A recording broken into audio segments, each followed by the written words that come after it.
getting spiffingly sexual on this fine Sunday evening.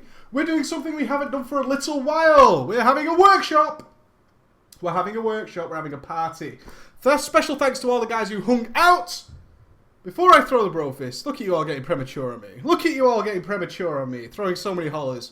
So many of you joining me tonight. That is awesome. It's so good that you guys want to learn how to be better ballers.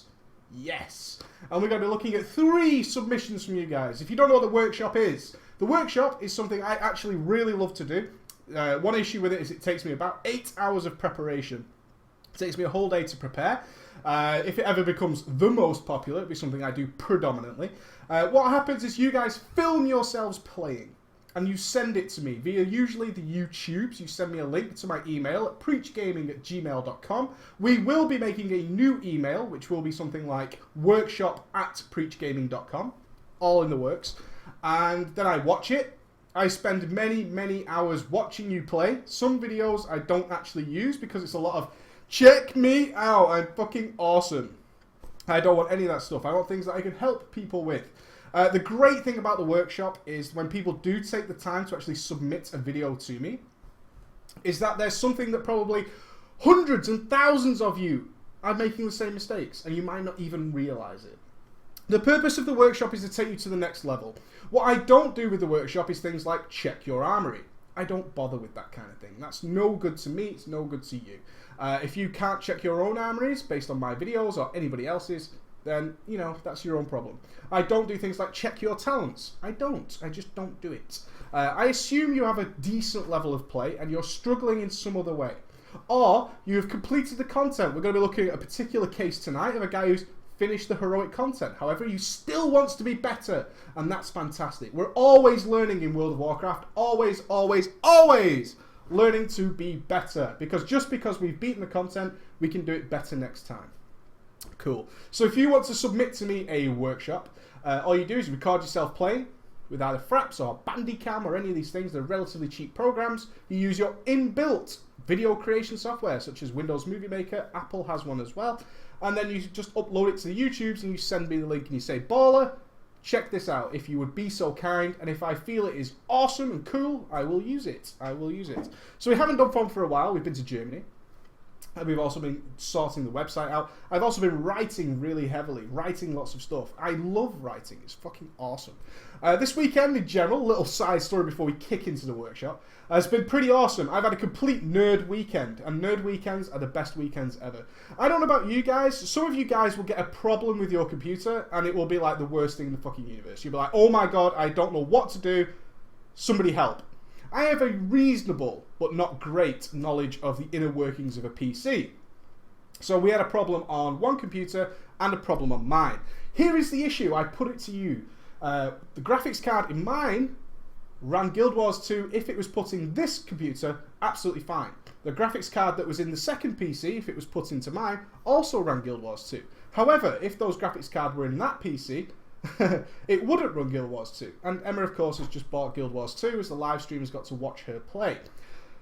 A conundrum because the graphics card out of my machine was better than hers. And of course, being the man and being the fact that I do this as a job, the better graphics card should have belonged in my PC. A temporary fix. At the same time, my mother and her boyfriend, who has children, approached me over the weekend and said, my mother's boyfriend's laptop is running really, really slowly, like incredibly slowly. Upon inspection, I found lots of things like mouse clicker helper, PC ultra speed updater, super fast helper, and various other viruses and shit that people who don't have any knowledge of the workings of a computer feel free to download and help out their PC. Ergo, it was running like absolute crap. Also, my mother's boyfriend's daughter's laptop, she's about to go to university. I spent the morning with her and yesterday evening, we're all giving her a goodbye. Her laptop would no longer connect to the Wi-Fi. Bit of an issue when you go into university is your laptop no longer connects to the internet. So we had 4 issues that needed solving. And then a 5th! Ghost! Everybody's favourite gangster, Ghost. His PC started crashing. So we had 5 not working correctly systems to resolve. For mine and this one and Ghost PC, that resorted to my brother, who is the godsend of computer stuff. He works in IT, he's an absolute superhero, but I love the conundrum. I'm like Sherlock fucking Holmes. We could not work out why these graphics cards wouldn't mesh together. We just couldn't work it out.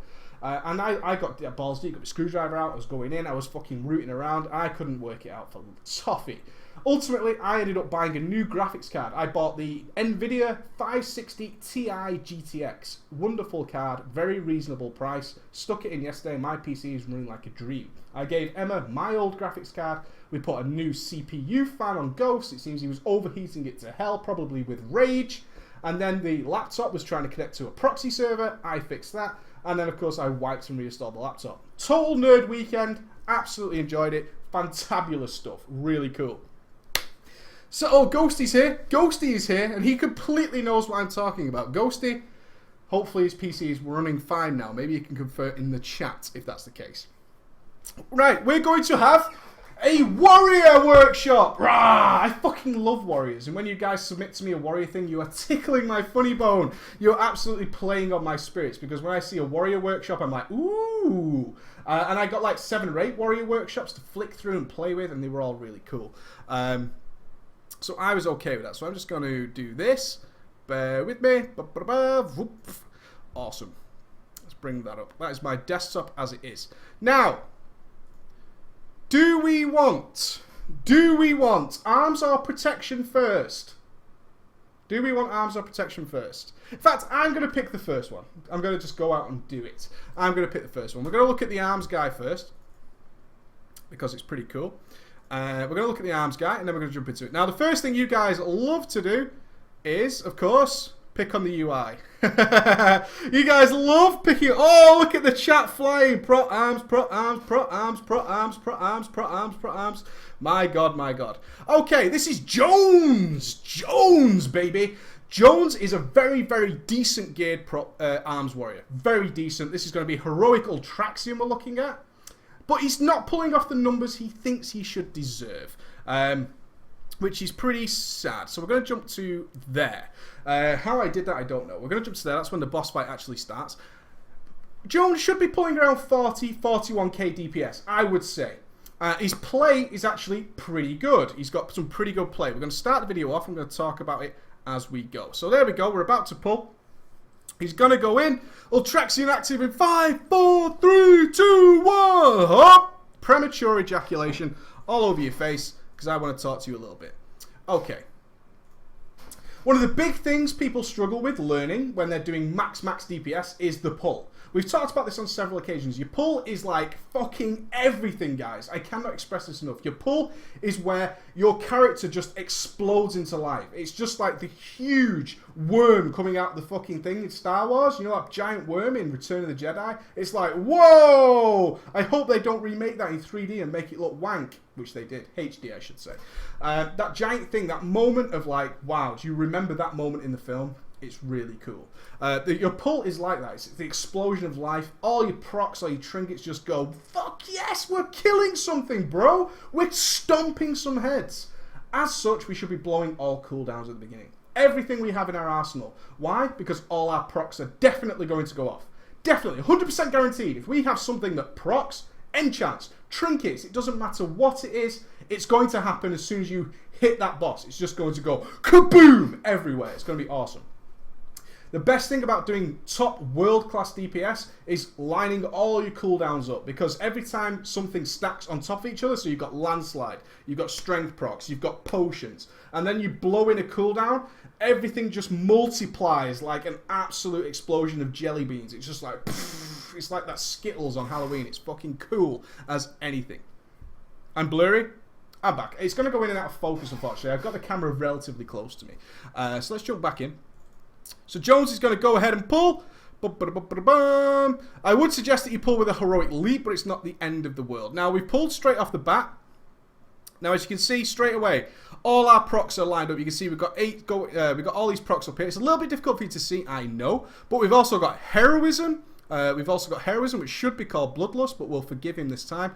But what we've not done is we haven't gone ahead and we fired off our Inner Rage and Deadly Calm and that kind of shit. In fact, Inner Rage is not going to get used at all in this fight, okay? So the first thing I want to say to Jones, is please, for the love of God, when you pull, blow your deadly calm. I know these abilities are no longer in the game. That's fine. It doesn't matter. It's all relative. It doesn't matter if you're playing a rogue, if you're playing a fire mage. It doesn't matter. When that pull happens, you need to be blowing every cooldown you have. In this case, it should have been deadly calm the second you pull. You really should, especially on a fight like Ultraxion where it's difficult to charge. You haven't got any rage. You want to get things going and going fast. You want to be stomping it out because you've got your potion on, you've got heroism, you've got all this good shit going on. Fire off that deadly calm. Get it used. If you have some other DPS cooldown, fucking use it. I can't stress this enough. You want to start the boss as you mean to finish with stomping his guts out. You want to be shoving your big size 14 boot right down the boss's throat from the start. That boss needs to know you're there, okay? And this sets you up for the rest of the fight. Go as you mean to go on. Boom. Headshot straight away. In terms of Inner Rage, it's very important you read your tooltips. This guy has 4-piece set bonus. Inner Rage, although it seems like a bit of a shitty spell, actually becomes a DPS cooldown in the particular set. This is about learning your sets. It doesn't matter if it's a warrior or whatever it is. Understand what your character does. Inner Rage, in this particular case, reduces the cost of Heroic Strike by 10, making you do more Heroic Strikes, which is cool. More Heroic Strikes is always good, and therefore it's a DPS cooldown. So you need to be using it. If once you have a set bonus like that, make best use of it. You're going to start pulling more DPS straight off the bat. And we're going to see throughout this fight, Inner Rage doesn't get used once, which is a sad state of affairs, bro. It's a sad, sad story. We don't like that. I will get used to switching these behind. So we're going to go ahead. Go, go, go, go, go. Now, this is going to be pretty standard. Now, one thing we're going to notice immediately, in the next couple of seconds, is we're going to see something that's pretty sucky and will always give you more DPS. So you can see he's keybinded. His UI is pretty sweet. I really like his UI. Very cool. There's a little bit of a delay sometimes with Colossus Smash, but luckily the 4-piece set bonus more than makes up for that. So we've got an hour of Twilight coming in 15 seconds, and that's when we're going to see the next side of the problem. 6, 5, 4, 3, 2, 1, 0. Hour of Twilight is casting, bro. Now, let's just rewind. Let's just rewind to here. Hour of Twilight casting. Boom. We clicked it there. Notice this. There is 1.5 seconds left of the cast. 1.5 seconds. Now, to me, or to you guys, that might not seem much of a big deal. It is. It is a huge deal. It is that's an extra spell. Okay? Now, one extra spell is a lot when you're going to have to do this, especially if you get Fading Light debuffs, a lot of times in the fight. You're now missing on maybe 10 or 12 spells throughout the fight. Serious DPS issues coming out. So one problem there is he hasn't keybinded his extra action button. If you don't have that keybinded somewhere, go and do it. Because it'll be used multiple times throughout Mists of Pandaria, okay? There are tons and tons of raid bosses coming, ballers, that have got this extra action button involved in some fashion. Loads and loads of examples. So you need to get this binded. When it comes to doing maximum DPS, and you are purposely taking yourself out of the action, which is what you're doing with Hour of Twilight. You are taking yourself out of the action. You are saying, yo, I need to survive this. I need to go into the nether. I'm pulling myself away and purposely stopping myself doing DPS. You need to leave it till the very last possible second. And that is going to overall increase your DPS immensely because you're not going to be missing out on those 10 or 12 attacks. 10 or 12 attacks hitting for fucking shitloads is a lot of damage that you are now missing out on. That's possibly a few 100k damage that's now missing because you did that, okay? Very, very important. Get it keybound and relax when these things are coming. There's nothing to panic about when things like Fading Light and Hour of Twilight are casting. It might seem stressful. It isn't. You know it's coming. It's predictable. It's expected. One of the greatest things about doing max DPS is knowing when you have to do something. When you don't know things are going to happen, that's when your DPS can suffer and really, really good players start to shine. What you need to be doing is saying, I know this is coming. I've got a timer for it. It's cool. And I'm clicking it. Clicking it can help in these occasions, but try and get it keybinded and do your DPS. And when you see it hit that 1 second, 0.7 seconds, then you press it. You've gained yourself an extra attack. In doing so, throughout the length of the fight, you've gained yourself 10 or 12 extra attacks. Your DPS has just passively gone on because we're nice and relaxed and we're ready for things, okay? Make best use of every possible second. Very famous quote about DPSers. The better DPSer... I sense a great disturbance in the force, as if suddenly a sexy bastard just entered my home! Come here and just... Hey, mate. Why don't you pull up a seat, my friend? I'm not sure if I've got you in shot. Don't worry about it, I'm only here to fuck shit up. You're only here to fuck shit up, so I can ask you some questions from a newbie perspective. Go for it. When you're casting Hour of Twilight, you know Ultraxian Heroic. I'm a right player. You're right player. How quickly do you press it, or do you leave it as long as possible? Or do you press it just for safety reasons? No, it depends. If I'm DPSing, I'll wait until the countdown timer ticks over 3 and is in a 2 point something, then I'll tick it. So you're casting it very early as well. Exactly. 2 seconds is a hugely early time to do it. It is. Okay, so you know it is. All right, well, he knows it's bad. The only thing is that the first couple of times that I did it, and I was messing up, but then I was still doing it, sometimes I think it's just like once bitten, twice shy. I had really bad latency. And when I was leaving it to like 0.7, oh, 6. When I was leaving it to like 0.7, I'd still click it, but I'd die because like just my. Just a bit of latency. Yeah, wait for 1 second on these things, guys. Very, very important that you do that. Gain yourself these extra attacks. This boss was particularly difficult in the heroic progression, and I assume you guys are pushing to get right up there in the heroic leagues. If you're doing that, the better players are always going to be the one who do more casts and do more DPS. In which case, you need to be the guys who are waiting till that last possible second of fitting that extra spell in. Very important. Let's jump back into here. Oh, the workshop, mate. This is a workshop, mate. I saw you live streaming. Oh, did you not know I was doing a workshop? No, I got no heads up. Yeah, you're live right now. Okay, we're going to skip ahead to around here. No, to 447. That's where I want to go. You made notes? I have to make notes, mate. This stuff is really difficult. Legit. Okay. This fight overall was pretty good. Jones did really, really well. And then right at the end, he failed himself. He shat his pants. Failed himself really badly. Moving into the execute phase as a warrior seems like it's the best thing of all time. Now, I want to show you what happens, okay? Let's jump back into the game very quickly.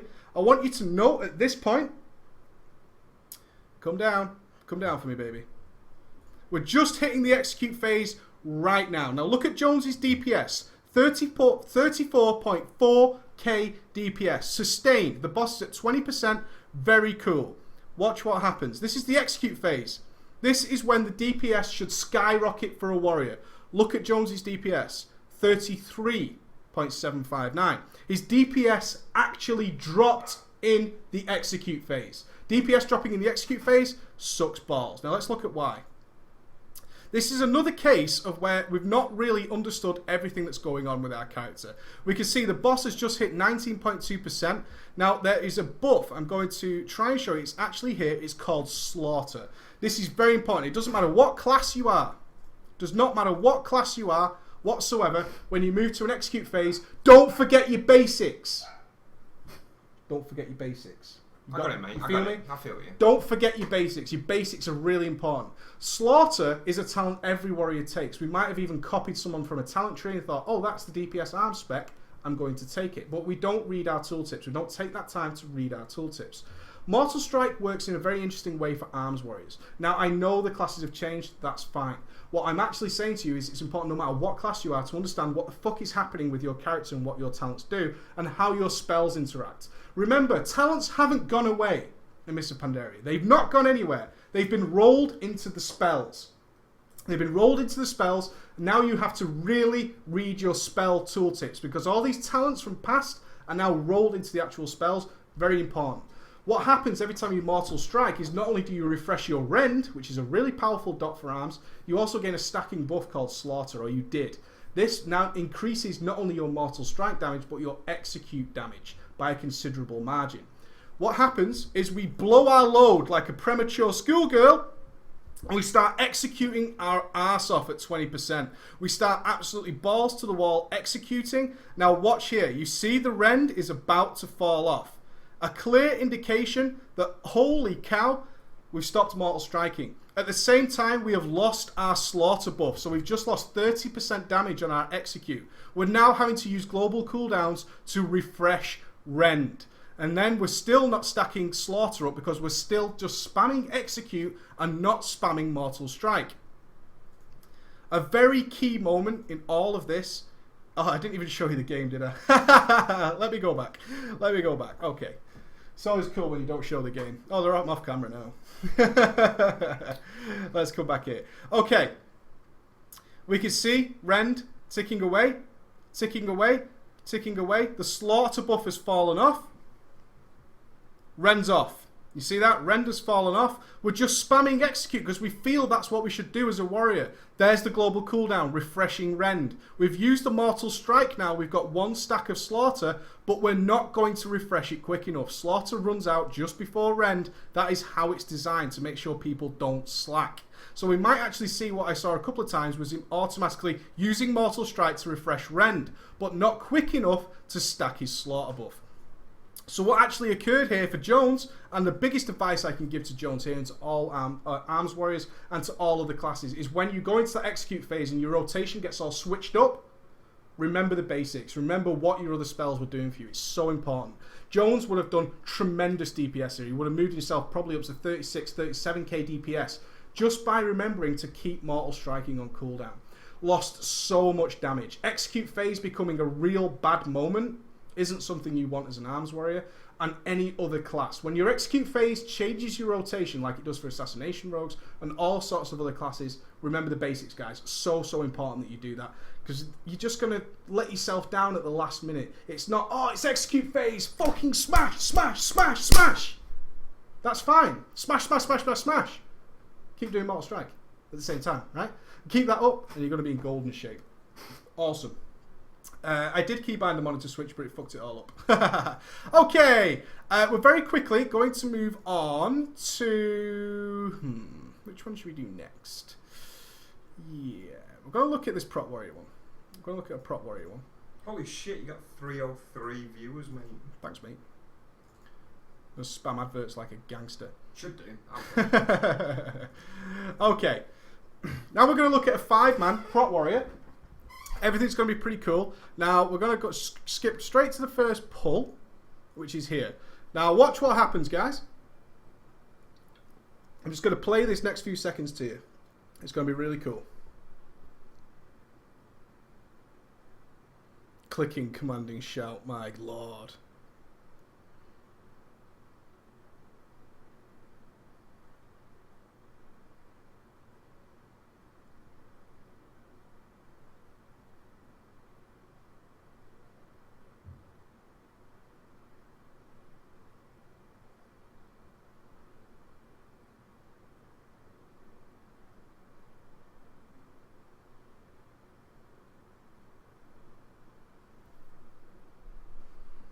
Oh dear. Oh dear. Oh dear. Oh dear. Oh dear. Oh, our man's down. Our man's down on a basic pull. Oh no. Our man is down on the floor.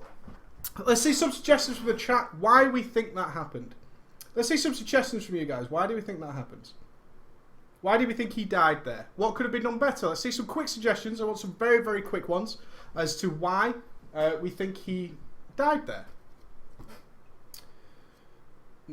Noob. That doesn't work. Healer AFK. Attack from behind. He's wearing PvP gear. Prison rules. He was not a paladin. Always helpful. Didn't get enough AoE threat at the start. Didn't hold aggro. Didn't use shockwave. No magic damage protection. He had a PvP next. Nothing to do with gear. Used cooldowns correctly. No cooldowns. Mobs attacking from behind. Shockwave. Back to mobs.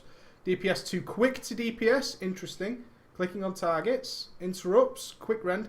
Let me have a guess. Go on. He got hit from behind. You're all wrong. Fuck you. And you're all correct. You're all wrong and you're all correct. In fact, I didn't want to do that. I wanted to go back here. I will keybind this for next time. Looking at it, it's got like back 10 position.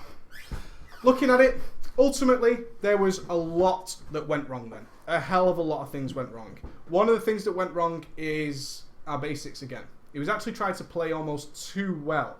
What's happened here is Twax, our player, has real trouble with threat. in general. That was his email that sent to me. Is that, dude, I've just got so much trouble with threat. I'm following your guides. I just don't know what's going wrong. This is something we've seen before where people forget the basics and jump to the advanced stuff. The advanced stuff, such as his positioning and camera angles and stuff like that, are really good. He actually does them really well throughout the entirety of the dungeon. Another thing that's going to go wrong here is his healer is fucking terrible. His healer is absolute garbage, okay? Our shaman is awful, awful, awful. But what do we always say? Can someone in the chat tell me, if we are a tank going into a dungeon, what is our assumption? Ghost? Everyone is a noob. Everybody sucks. We always go into a dungeon as a tank. It doesn't matter if you're with your friends. It doesn't matter if you're with randoms. And we assume everybody is fucking garbage. The DPS will always attack the wrong targets and be faster than you. The healer will be AFK, sticking his thumb up his ass. We accept that and we're fine with it, okay? We assume that before we go in. If anything is better than that, it's a win-win-win for us. It really is. We assume everything is bad and only our play will enable us to finish this dungeon. That's cool. So we're going to skip back and I'm going to talk you through some interesting elements that I found in this. One of the very difficult things about being a prop warrior is that we have really terrible management of casters. Besides our heroic throw, if we have 2 casters and they're both spread out, the only way we can realistically draw them all in is by manually moving over, pummeling one of them and bringing them back into the pack. You then risk, of course, leaving one caster behind. You break your AoE death ball. All that kind of stuff goes on very, very quickly. Now, we're just going to skip back a little bit here and we're going to talk through this step. Yeah, there we go. Right, we're in this position. For some reason, we popped retaliation. I'm just gonna mock Twax for that, for popping a retaliation on 2 mobs, but whatever floats your boat, buddy. Whatever floats your boat. But that's not an issue. So Twax is gonna go ahead here. Can anybody tell me before we get there what is in this pull? Because what do we always say about tanking is know your trash. Know your trash while you're tanking, you're gonna have a better time. What is in this pull? How many casters? How many melee? I just want to see. How many casters? How many melee are in this pull? Had 2 of each in one range, didn't it? Nope. 2 casters. I thought 2. Yeah. 2 casters. 2 casters. Shadow Walker. 2 casters. 3 melee. 1 caster. 3 melee. Yeah. 1 caster. Okay, so nobody knows correctly. There's a lot of guesses. Some people got it right. Some people have got it right. Now, when doing a pull as a prop warrior, our biggest danger, as you can see, there's 1 caster. There is 1 caster in this pull. There is 1 caster. There is 2 melee. And there is 1 ranger. Okay, very important. That is actually really relevant. The ranger is a pain in the ass. The ranger does not want to be tanked. What does the ranger do? Disengage. He disengages. Fucking on it, man. He's on the fucking I'm money about, tonight, That's son. why I'm fucking here. Let's do it. Woo! Yeah, there is 2 melee, 1 caster, 1 ranger. The pull here is vital. If you do not do this pull correctly, you're going to have a world of shit going on and you're going to die. You really are. Especially if your tank is not optimally tank geared. Our guys in PvP gear, it's more than enough to get through a 5-man heroic. Believe me, it's nothing to do with gear. Our healer's pretty shitty. We're going to have a load of trouble. We're going to have a lot of trouble. Our hunter, I think there's a hunter in this group. Yeah, our hunter isn't misdirecting. We've got a rogue as well. There's no tricks going on. We're in a bad situation here. We've got 3 shit DPSers and a bad healer. But we're okay with that. We just make sure our pull is super fucking swish. That's what we do to make this thing happen. What's going to happen here is, if it were me, I wouldn't even be leaping in. I would initially be heroic throwing the Shadowcaster. Not only am I gaining aggro on him, but I'm also silencing him. He's going to come towards the melee. I would then heroic leap into the melee. I would rend and do a thunderclap. That should create a ball of 2 melee, 1 caster, and a ranger who's just going to fuck off. Golden rule while tanking. If something does not want to be tanked, don't fucking tank it. Don't waste your time. Don't do it. If it doesn't want to be tanked, there's a reason. It's supposed to be like that. It's fine. What actually happens is we target the Twilight Thug. We ignore the Shadowcaster. These mobs are all going towards the healer. If you're tanking, bear in mind one rule. New mobs are going to go through your healer. They're going to go through him like he's a bag of dicks and they want to suck them all. They're going to want to take that bad boy down to Chinatown. You charge him, look what happens here. We've charged the Thug, but these mobs are running towards the healer. By charging the Thug, we have put the Thug away from the other mobs. We are now only tanking 1 mob. The other 3 mobs are now moving the fuck away from us. Here comes our world of shitstorm. An incorrect pull by 1 move. by just using charge on the incorrect mob has already set us up for a big time fail. So we thunderclap. It's a panic thunderclap. It's a panic thunderclap to try and get their attention. But look, the Shadowcaster is already casting on something else. He's not going to move. That thunderclap is not going to bring him into the ball. So we pull these 3 mobs away. Now we can see the Shadowcaster is looking at something else. We've now used the global to get Rend on. In the same time, our Twilight Bruiser has now lost aggro. Look at all the fail that is occurring after this because of one failed pull. This is expressing as clearly as I can possibly make it that your pull is so fucking important. It really is. So now we've got this situation, which is horrendous. We've got aggro on 2. We've lost aggro on the Shadow Walker. Our Bruiser is now running miles away from us. This is a nightmare.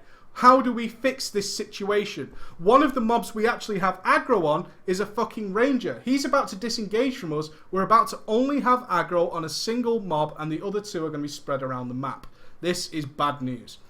We do what we try and do in panic situations. We start spamming buttons like an absolute gangster. So we just see Shockwave used. Now our Ranger is disengaged. You can see on his tiny plates he's gone yellow. We've got one mob Shockwave. We've got a caster DPSing someone else. You can see on the health bars, everybody's taking damage. Our healer's not particularly good. He's now panicked. A good tank does not panic his healer, especially if he thinks he's terrible, okay? So now we've got mobs going everywhere. What do we do here? You can see this moment of pause. The tank is really fucking lost as to what to do. And this is a situation that keeps happening to him. You've got to remember this guy sent me the email saying, dude, I just keep losing aggro. He's now at Panic Station Alpha. He's running through a million different scenarios in his head of what the fuck can I do here? What can I do here to fix this situation? Ghost, what would you do here to fix this situation? What would be your suggestion? You're looking at this as your screen. You've got aggro on the thug, your caster's attacking someone else, your bruiser, your melee DPS is miles away, and your ranger's about to disengage. Ghost, your thoughts? Okay. It's only going to be very vague because I've only tanked as prot in the last couple of weeks, but what I basically do is, well, I've got aggro on the 2 on the right, so I would shield slam the caster. But that's what I mean, I play Blood Elf as well, and silence them, then I'd heroic leap over to the other 2, and then probably cleave. Okay. What I would do is somewhat similar, but I would taunt the Bruiser back as best as I could. You can see he's actually doing that. He's targeting the Bruiser, he's giving it a taunt, and then I would pummel start tanking the Shadow Walker. Oh, is that one character on the left? I thought it was 2. No, that's 1. Oh, right. So he's tried that. He's give that guy a taunt. You can see the Bruiser's coming back, and now he's working on something we talk about a hell of a lot, which is creating the Death Ball. He's trying his best to create the Death Ball. There's a secondary fail going on here we're not taking into account. By only having aggro on the one mob, his vengeance is now really low, and these mobs are starting to die. You can see the assassin has spawned as well. Another world of hurt has spawned in us. We've now got a 5th mob to be thinking about. What are we going to do about it? You can see he's mousing over here. He's thinking, I think I've got a grip on these 4 mobs. I think I'm in good shape, but now this one has spawned, and Preacher's always told me, keep your eyes on the best field. However, in this situation, we can see we haven't got Rend on any of these targets. Only one of them is missing Thunderclap. He's only had a Thunderclap and barely anything else other than damage from other people. It's a whole world of nightmares. Really is. And now we're getting casted again. So now he's trying to fix this one. This again is a situation which is like, oh, what do I do here? His choice is to heroic leap away from the death ball he's just created. Don't do that.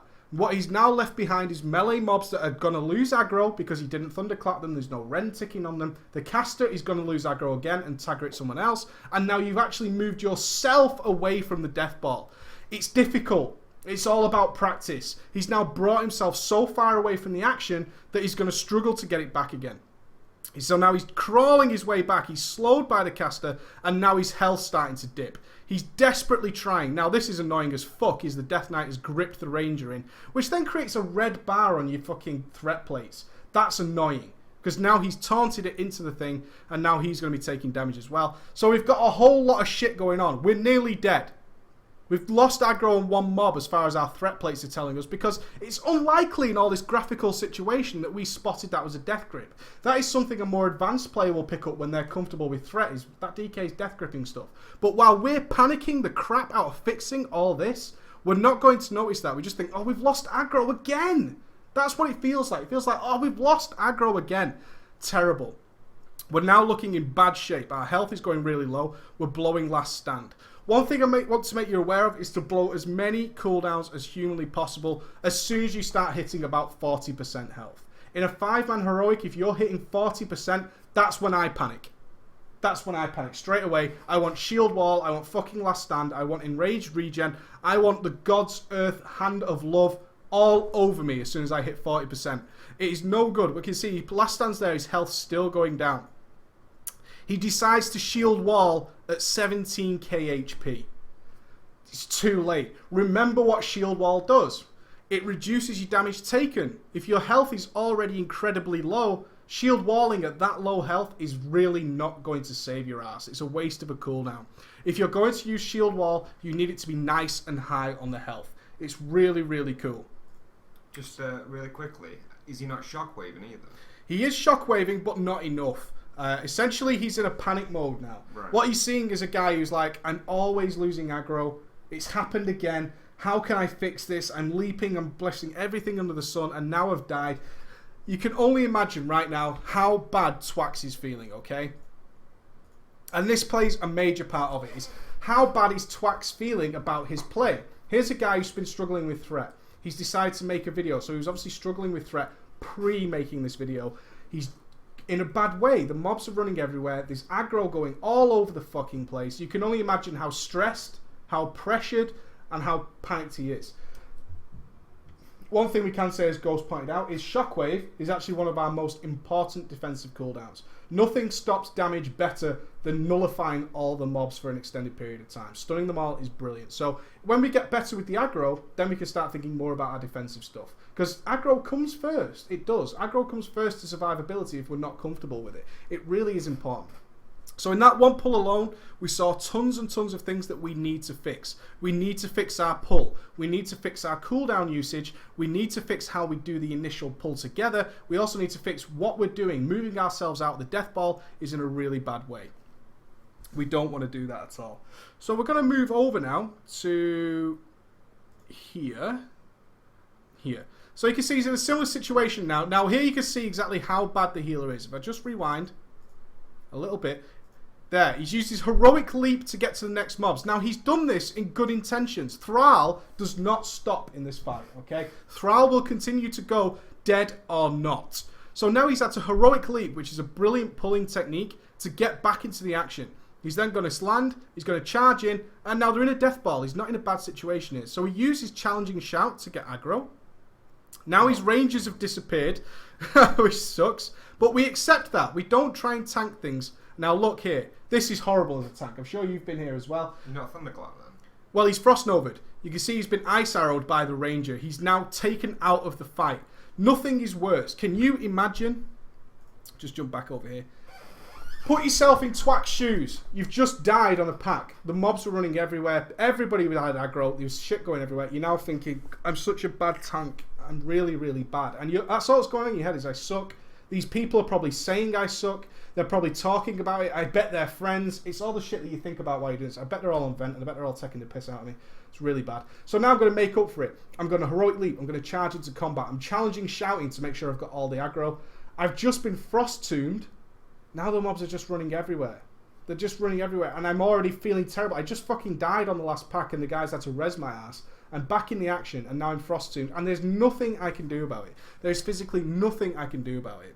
Is it not dispellable? It is indeed dispellable, but our healer's terrible. So, you know, it's dispellable, but our healer is fucking garbage. So what the hell can we do? We have to stand here. Now we're in this situation where he gets frost-tombed again. You can see he's having to sit here. Look at that. Completely sit there. All in a world of shit. Now what do we do here? He actually makes a pretty good decision. He stuns those. He gets some aggro on the Ranger. Then he goes over to the caster. I want to see more pummels, Twax. You should be pummeling this crap. You need to be pummeling it. And then he creates his death ball, and he's not in too bad of a situation now. He starts to realise, and this is a great thing you can see in his play, he starts to realise the Rangers are just not worth tanking. They're really not. If you have an idiot DPS who's just DPSing Rangers at distance, just use your taunt whenever you need it. There he is, shield wall in at 100k. Now he's in good shape. A shield wall at 40%, now he's okay. He's going to have to blow a lot of cooldowns, but hell, that is the nature of the game when we're in different gear. Now he's ice tombed, he's still keeping aggro, much better shape. It's exactly what we want to see. Now, we are going to see in a moment some absolutely pro play, which is exactly what I've been teaching in the advanced guides, okay? He's going to show us in a very, very quick moment. Wait for it. There. 354. He spots at range like a fucking hero, Twax. The Twilight Assassin has just become a member of this fight. Look how quickly he grabs it. He's on the fucking case. Not only does he go and grab it straight away, he then disarms that mob. I haven't got a fucking screen on. Mother of God, I hate doing this. Haha, you guys. I probably won't upload this one. Okay. Yeah, fuck you guys. You should be paying attention to the chat, that's your job. Alright, fuck you then, move. Let me rewind. Okay, like an absolute fucking hero, you can see the assassin comes into the fight here. And then he spots it straight away. Look at that. He charges over like a fucking gangster. Straight into the combat. And then throws on the disarm. Which reduces everything down. Really cool play. Now I can go back to here. Okay. So you can see that Twax is actually following the advanced steps that we gave him. Always looking around. His camera angles, his positioning are fantastic. When he has the death ball, he's getting them into a proper position. He's getting it sorted. And he's watching everything that's going on around him. What he's struggling with is just the basics, initial stuff. The stuff that we don't really think about. We think that pulling the mobs is dead easy. I just charge into them, right? Dead easy. No, not as a prot warrior, not as any tank in the fucking universe. You'll pull every single trash pack. Really, really important. You can see with this play, he's paying pure attention to what the hell's going on around him. He's throwing disarms out. He's really a good player. Twax will be a really good tank when he feels comfortable. What we're actually witnessing is tons and tons of panic. It's a really bad situation to be in.